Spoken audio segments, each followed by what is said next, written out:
नेपाली युवाहरूलाई त्यसको गुलाम बनाउने कुनै मकसद राख्छ भने त्यसका विरुद्ध फेरि सडकमा उत्रने र त्यसको प्रतिरोध गर्दै नेपाल राष्ट्रिय स्वाधीनताको विषयमा र स्वाधीन संयुक्त सरकार निर्माण गर्ने र त्यसको जगमा हामीले नेपाली जनताको सरकार सञ्चालन गर्नेछौँ भन्ने कुरा यहाँ राख्नुभयो। त्यस पछाडि म अब अन्त्यमा हाम्रो पार्टीका आदरणीय कमरेड 9 नम्बर ब्युरोका सेक्रेटरी कमरेड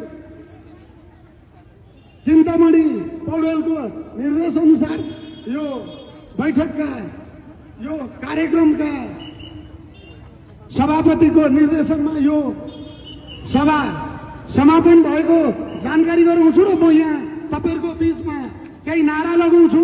यो नारा सबै कमरेडहरूले यहाँ घन्काउनु हुनेछ। सबै उभिएर मुठी उठाएर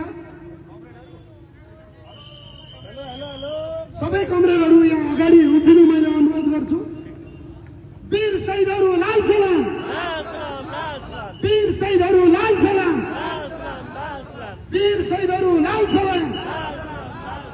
भारतीय विस्तारवाद मुर्दाबाद, भारतीय विस्तारवाद मुर्दाबाद, अमेरिकी साम्राज्यवाद मुर्दाबाद, अमेरिकी साम्राज्यवाद मुर्दाबाद, अमेरिकी साम्राज्यवाद मुर्दाबाद।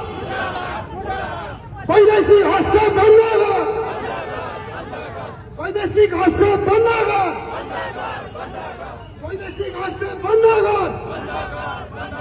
क्रान्तिकारी कम्युनिस्ट पार्टी नेपाल जिन्दाबाद, क्रान्तिकारी कम्युनिस्ट पार्टी नेपाल जिन्दाबाद, क्रान्तिकारी कम्युनिस्ट पार्टी नेपाल जिन्दाबाद।